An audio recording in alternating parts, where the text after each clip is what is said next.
Podcast Network Asia.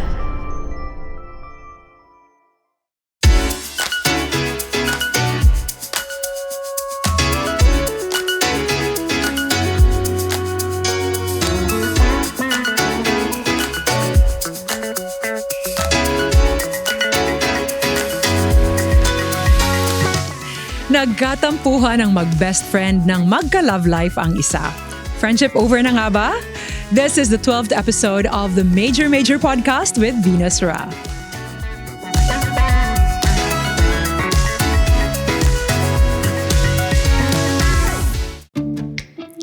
And before we read today's letter, I just want to say hi to our virtual live audience via Zoom. Hey guys, thank you so much for joining us. We are so glad to see you today. Maraming salamat. At syempre, eto na ang pinakaabangan ng lahat, ang ating boy papel. Nawala na ho yung iba nating boy papel. Ito ho ang ating bagong boy papel for today. This is Clark. Guys, palakpakan naman natin si Clark. That may audience participation yon. Gusto mo yan? Thanks, Clark. And hi to Clark's wife, Ate Mare. Thank you po for allowing us to have your husband today. Okay, let's read the letter. Hey, Ate V. Please hide my true identity and just call me Babs. I have a best friend since 2013. Nagkakilala kami sa mga youth gatherings sa church at naging close eventually. 10 years na kaming magkaibigan at marami na ring pinagsamahan. Okay naman ang friendship namin hanggang sa nagka-boyfriend siya outside of the faith.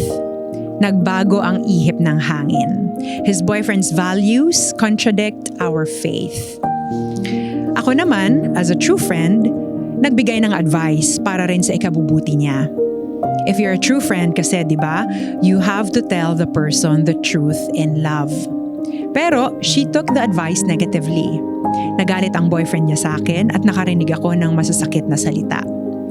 Kinampihan niya ang boyfriend niya. It broke my heart, Ate V. Ganun lang ba kadaling itapon ang pagkakaibigan? What hurt me the most was when she denied me as a best friend. Iniyakan ko yun ng sobra. But all I could do is pray for them, Ate V. Sinubukan kong intindihin sila. Should I stay in a friendship that has become toxic? What is the right thing to do? Hope you can help me, Ate V. Sincerely, Babs. Babs, thank you. Thank you so much for sharing your story. You know, I can really feel your frustration and your pain. And you're right, masakit naman talaga to see a friendship that you have treasured for 10 years na parang nasira because of, you know, certain convictions and another relationship. And mahirap yun. Ako mismo, somehow I have an idea of what it feels like, and that's really frustrating and that's really painful. And I'm sure, Babs, na wala ka namang masamang intention. When you told your friend about the situation, for sure iniisip mo lang yung kapakanan niya. Iniisip mo yung kapakanan ng kaibigan mo. I also admire your courage to speak biblical truth and love. Kasi mahirap yun, di ba? Minsan ang mga kaibigan, ang ina-expect lang nila, sasabihin mo sa kanila kung ano yung gusto nilang marinig. Pero ikaw bilang isang kaibigan, sinabi mo talaga kung ano yung biblical, and that you have also said that in love. And there's nothing wrong with that. Lalo na if you're doing that in the context of friendship. And I think as sisters in Christ, accountability nyo rin yun sa isa't isa. Sabi mo nga, best friend mo siya for 10 years now. So I think tama yun na tayo yung nagsasabi sa kaibigan natin kung ano yung nakikita natin. Sa tingin natin, medyo hindi masyadong biblical sa buhay niya. But here's the thing, Babs. Yes, you can share your thoughts. Yes, you can tell your friends about, you know, the situation na sa tingin mo na hindi masyadong okay. Pero tandaan mo, bawat isa sa atin, meron tayong free will. And at the end of the day, yung friend mo, gagawa pa rin siya ng choice niya on her own. Okay na magbigay tayo ng advice, tama yun. Pag nakinig yung binigyan natin ng advice, that's good. Pero pag hindi siya nakinig, at least you have done your part. I think it's enough that you've said your piece, binigyan mo siya ng solid biblical advice, at dapat maintindihan niya rin where you're coming from. Pero kung paano niya tatanggapin yung advice na yon, that's beyond your control. Tandaan mo yun, Babs. This is when we should be mindful of our boundaries. Kapag may kaibigan tayo na nagsistruggle sa isang area ng buhay niya, take into consideration ano yung pinagdadaanan niya. Sa totoo lang iniisip ko, Babs, kumusta kaya yung spiritual maturity nitong friend mo na to? Have you considered maybe checking out or maybe looking at her spiritual maturity? Kasi I don't know if she is in a place where she has developed spiritual convictions. Tandaan mo, your growth is not her growth. And may proseso siyang kailangang pagdaanan. At yung proseso na yon, hindi natin pwedeng madaliin. Sometimes, tayo, nakadevelop na tayo ng convictions, pero baka yung kaibigan natin hindi pa ganun ka-mature in the faith, na hindi pa siya nakaka-develop ng spiritual convictions niya. And we cannot impose our convictions to our friends. Ang importante, sinabi mo sa kanya ano yung nakikita mo. At hopefully, yun nga, makinig siya. Pero ito din, Babs, we're not saying na dapat mong itolerate yung friend mo. In the first place, oo, naging vocal ka naman that you have given her that biblical advice. And I think that's enough. You have to realize that you're not the only instrument that God can use para matuto ang friend mo. Minsan ganun kasi tayo, di ba? Parang dahil mahal na mahal natin yung kaibigan natin, as much as possible, we don't want them to get hurt. And we don't want them to experience maybe, you know, some difficulties in their relationship. But sometimes they have to go through those things para talagang matuto sila. And oftentimes, the Lord can also use that situation para ituro ng Panginoon yung lesson na kailangang matutunan ng kaibigan mo. Sometimes God uses our experiences and the consequences of our actions to teach us a lesson. Malay mo, mangusap din ng Panginoon sa kanya in ways that you don't expect. Maybe for now, it would be nice if you can give her that space that she needs. Kapag ka humupa na yung emosyon niya, humupa na rin yung emosyon mo, Babs, mend the friendship. Hindi kailangang mamili yung friend mo kung yung boyfriend ba ang pipiliin niya o ikaw bilang kaibigan niya. Hindi kailangang umabot sa ganon. At hindi kailangang mamili kung sino ang dapat na maging part ng buhay niya, the boyfriend or you. Iniisip ko lang parang sayang naman yung pinagsamahan ninyo.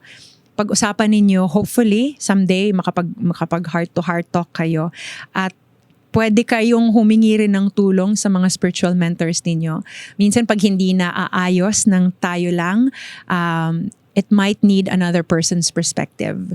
Yung someone who is also mature in the faith na pwede tayong bigyan ng advice. Again, pwede kang humingi ng advice sa spiritual mentor or maybe someone that you trust or maybe a common friend who is also in the faith para pakinggan yung side niya at pakinggan din yung side mo. But again, Babs, I'm so thankful to you for sharing this story and sharing your thoughts. At saka, na-appreciate ko yung heart mo para sa friend mo. Sa totoo lang. Kasi, yun nga, you call her your best friend. And I'm sure you just want the best for your friend.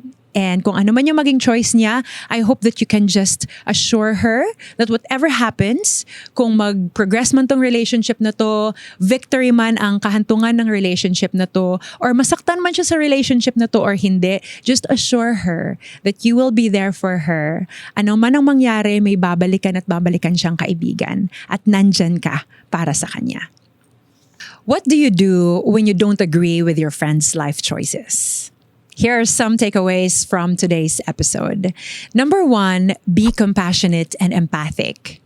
Compassion and empathy will go a long way.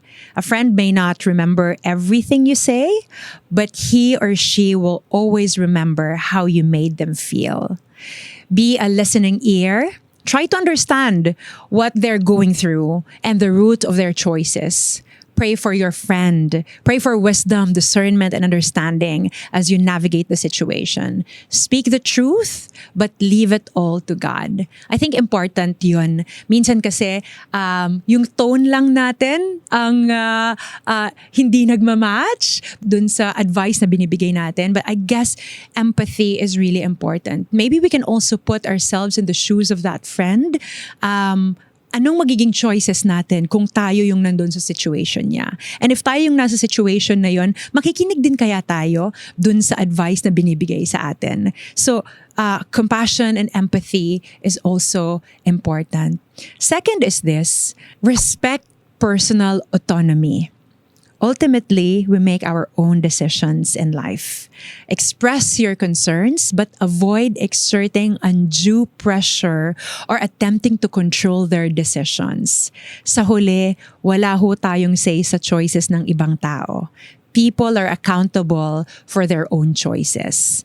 And I think pag binigyan natin sila ng space to, sometimes make some mistakes. Minsan dun sila talaga natututo.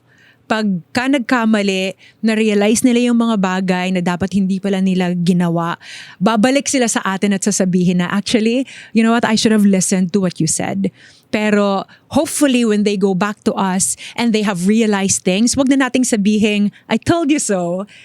Minsan, it would be just nice to hear them out, listen to the things that they have learned, and then move forward. Kasi kung kaibigan talaga natin sila, yung pagkakaibigan na yon, dapat mag-continue yon. For sure, we will also make mistakes. Sila din nagkakamali din. Pero sa journey na yon, maganda na yung nagkamali ka, kaibigan mo pa rin yung kaibigan mo. Nung tama yung decision mo, kaibigan mo pa rin yung kaibigan mo. So during the ups and downs of your journey, nandyan pa rin yung friend na tinuturing mong best friend. And hopefully, we'll respect that personal autonomy. This is the third one. Seek guidance from mentors or leaders. If the situation remains challenging, consider seeking guidance from trusted mentors or church leaders. They can provide additional insights, wisdom, and support, and to help you get past that difficulty. Minsan kasi pag, we're very familiar with one another, minsan natitrigger na tayo konting facial expression, or minsan tone ng voice, or hindi pa natin napapakinggan lahat ng nangyari dun sa kaibigan natin, yung situation na buo, parang meron na kaagad tayong advice na gusto nating sabihin. But it would be nice to have another person to really listen and hopefully give another perspective. Sometimes over familiarity can keep us from really listening to what is being said. Kasi alam na natin alam ko na yan kasi ginawa mo yan kasi ganito yung nangyari. Pero kung may ibang taong nakikinig and that person is also godly and that person can also give a biblical advice, mas maganda na marinig din natin yung perspective ng tao na yon. So those are some of the things that we can carve out from today's episode. And before we go, I just want to say hi to our virtual live audience again via Zoom. Maraming salamat guys for tuning in. Thank you for listening. If you have some friends, sama nyo yung mga friends nyo next time. Sabihin nyo, ito talaga yung totoong nangyayari pagka sinushoot ang podcast na to. May sarili kayong insight. But thank you again for tuning in. We are so appreciative of your time and your effort for today.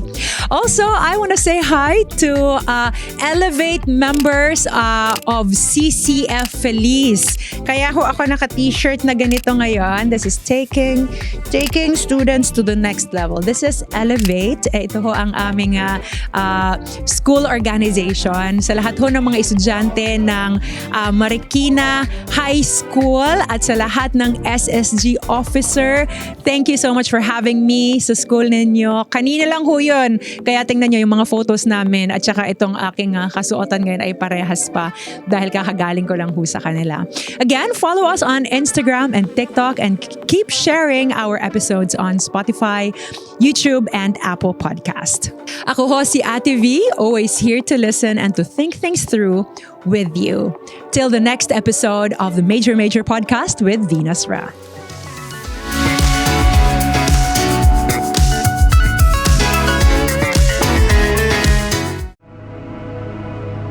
The views and opinions expressed by the podcast creators, hosts, and guests do not necessarily reflect the official policy and position of Podcast Network Asia, the hosts of the program, or other programs of the network. Any content provided by the people on the podcast are of their own opinion and are not intended to malign any religion, ethnic group, club, organization, company, individual, or anyone or anything.